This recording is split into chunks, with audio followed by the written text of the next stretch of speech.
উচ্চ মূল্যস্ফীতি, বিনিয়োগ খরা ও অকাল বন্যার প্রভাব পড়েছে এবারের প্রবৃদ্ধিতে, যা থেকে উত্তরণ সহজ হবে না বলে মনে করছেন বিশেষজ্ঞরা। তাদের মতে খাদ্য নিরাপত্তার স্বার্থে সহজ করতে হবে নিত্যপণ্যের আমদানি, পাশাপাশি নিশ্চিত করতে হবে বিনিয়োগ পরিবেশ। মইনুল হাসানের প্রতিবেদন। বসুন্ধরা ডায়াপেন্ট এখন আরো উন্নত। এই hot air through top sheet দ্রুত শোষণ করে সোনামণিকে দেয় কোমল অনুভূতি। অকাল বন্যায় প্লাবনের এই ছবি ফেনী, নোয়াখালী, কুমিল্লা সহ বিস্তীর্ণ এলাকার। গত বছরের শেষ প্রান্তিকে স্মরণকালের ভয়াবহ এই দুর্যোগ আগে দেখেনি ওই সব এলাকার মানুষ, যাতে জানমালের ক্ষয়ক্ষতির পাশাপাশি বড় ধস নামে কৃষি উৎপাদনে। পরের মাসে সিলেট অঞ্চলেও দেখা দেয় একই সংকট।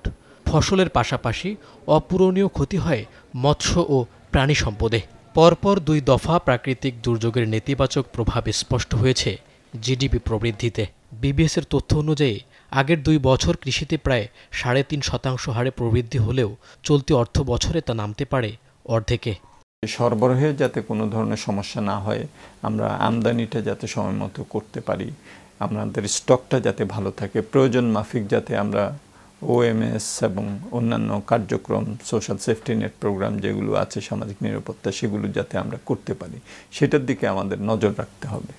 বিবিএসের তথ্য অনুযায়ী চলতি অর্থ বছর শেষে সার্বিক প্রবৃদ্ধি নামতে পারে 4% নিচে, যা গেল 4 বছরের মধ্যে সবচেয়ে কম। জুলাই থেকে শুরু হওয়া অস্থিরতা, জ্বালানি সংকট ও শ্রম অসন্তোষে উৎপাদন বন্ধ থাকে বহু কারখানায়। অবশ্য তারপরেও খুব একটা হতাশ করেনি শিল্প খাত। তবে কার্যক্রম ব্যাহত হয় প্রবৃদ্ধি কমেছে সেবা খাতে। বিশেষজ্ঞরা বলছেন অনেকটা প্রত্যাশিত ছিল এমন চিত্র। প্রবৃদ্ধির কাঠামো, এটার সাথে কর্মসংস্থান এবং বিনিয়োগ, এটাকে যদি সংশ্লেষ করা হয় তাহলে একটা স্থবিরতার মধ্যেই আমরা আছি এবং এটাকে কাটানোটাই হবে হলো আগামী অর্থ বছরের সবচেয়ে বড় চ্যালেঞ্জ। কাঙ্ক্ষিত প্রবৃদ্ধি না হলেও $82 বেড়ে মাথাপিছু আয় উঠেছে $2,820।